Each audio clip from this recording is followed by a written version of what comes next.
Welcome back, welcome back. We're still talking about the credit crunch. And let's talk, therefore, to Alex Brummer, a leading financial journalist in the UK, who's just brought out a book called The Crunch. Welcome, Alex, lovely to have you. Thank you, David. Thanks for inviting me on. It's a pleasure. Talking about America and so on, they seem to have been more activist with the so-called nationalizations. All round, the American government, oddly enough, for a Conservative government, has almost been more active in this crisis than the British. I think they have. I think they've been faster off the mark. That's the difference. They recognised very early on the scale of the crisis which we're going through. This is a global crisis, and I think that they recognise that. And of course, America's at the heart of the world's financial system, and they recognised that they needed to really get behind these institutions and save them before it was too late. And of course, if you go back to the old Calvin Coolidge expression, the business of America is business. And I think the actions they've taken with the banks and so on recognise that. In terms of Fannie Mae and Freddie Mac, would that have had very serious, if they hadn't been saved, would have had obviously serious consequences in America, but all around the world? Or? Well, I think it would, because it would have been a confidence blow. And it would have had an effect around the world, because a lot of the bondholders, the people who owned the fixed interest stock in Freddie Mac and Fannie Mae, believed that the American government stood behind it. So you've got a lot of foreign buyers of that stock. So the Chinese government was a big holder of that stock, and indeed some of the Gulf governments were also big holders of that stock too. And in terms of the general situation and the sad events, shall we call them, that went on, someone said that, look, the explanation for why this happened is simple. It's just bad banking. It's all bad banking. I think it does. If you take it right back to its roots, bad banking is at the heart of it. I mean, I think you could raise a whole series of issues, but I think the greed of bankers, I think, does play a part in this. Bankers are heavily incentivized year by year to make as much profit as possible. And in order to maximise those profits in low interest rate conditions, they are willing to make loans to people who are least fit to pay them. So ironically, the people who pay the highest rates of interest are the least well-off people. And of course, when the housing market goes wrong or credit goes wrong, they're the people least likely to pay those debts. Right, so that's the responsibility of the banks. Are the governments responsible for this at all, or only just responsible for sometimes responding slowly? Well, I think governments do have some responsibility in this area. I mean, the control of credit is a government responsibility. Monetary policy is a government responsibility. So, and making sure that the banks don't act irresponsibly. Of course, we all believe in free and laissez-faire markets in most of the Anglo-Saxon economies anyway. And we don't want a lot of government interference in that marketplace. But when they see excess, they ought to be a little bit more active about making sure that that excess is controlled. And I think that they were a bit slow off the mark in this particular case. And that's why, for instance, the former head of the Federal Reserve, Alan Greenspan, has come in for quite a bit of criticism from the financial markets themselves, although they are themselves to blame, I think.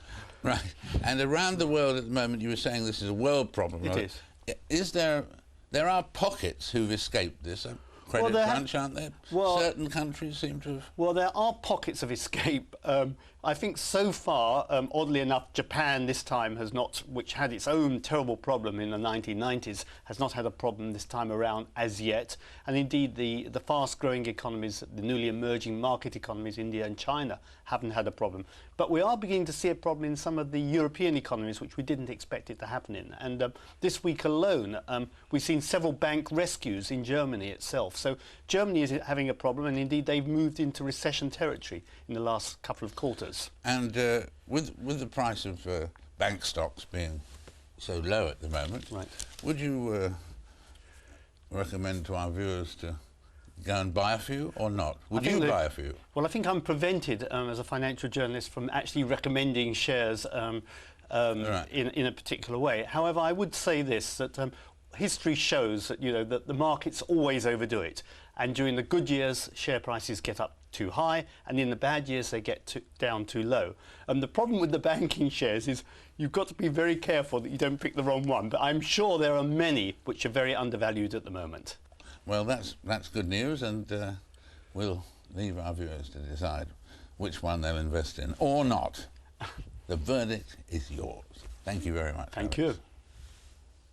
It must have been one of the oddest stories of this week. After months of protest in Thailand against the new government, which many have accused of being a puppet regime controlled by the ousted Prime Minister Thaksin Shinawatra, Prime Minister Samak Sundaravej was ordered to resign by the Constitutional Court. Now, what was his crime? Well, it was this: presenting a cookery programme on Thai television.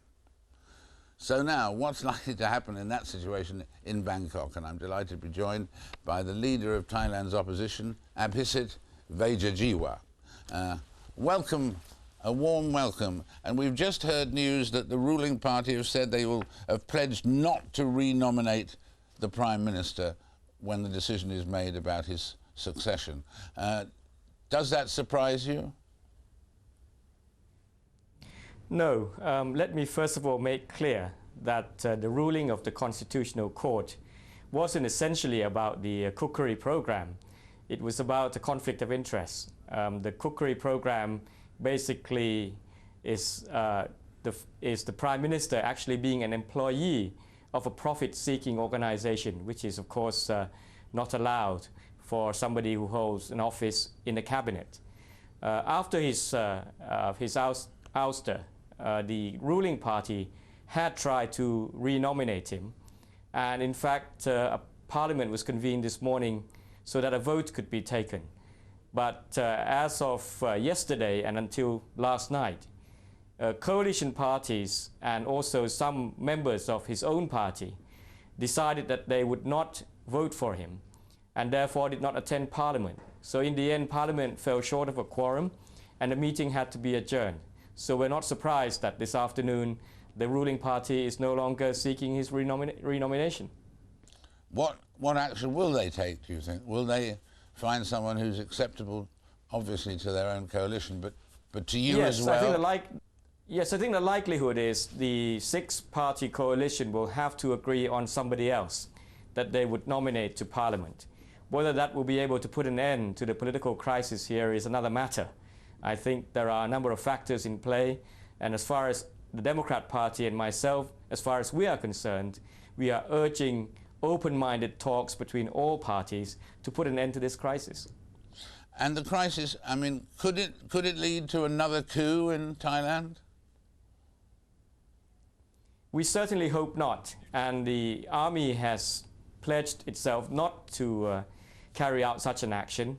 All political parties, and I'm sure the Thai public will be very much against such a move. So it's very important for politicians and parliamentarians to get our acts together and find a way out of this problem. So you are confident about democracy surviving in Thailand? Well, it's very much up to all political parties. We need to prove that we really are concerned about getting the country out of this crisis. If the coalition insists on staying together, it must be able to tell the public what is going to change, what is going to be different from the last few months, which has taken the country to this point. Very good. Well, we shall follow this crisis with fascination, and we thank you very much for joining us. Thank you very much. You're welcome.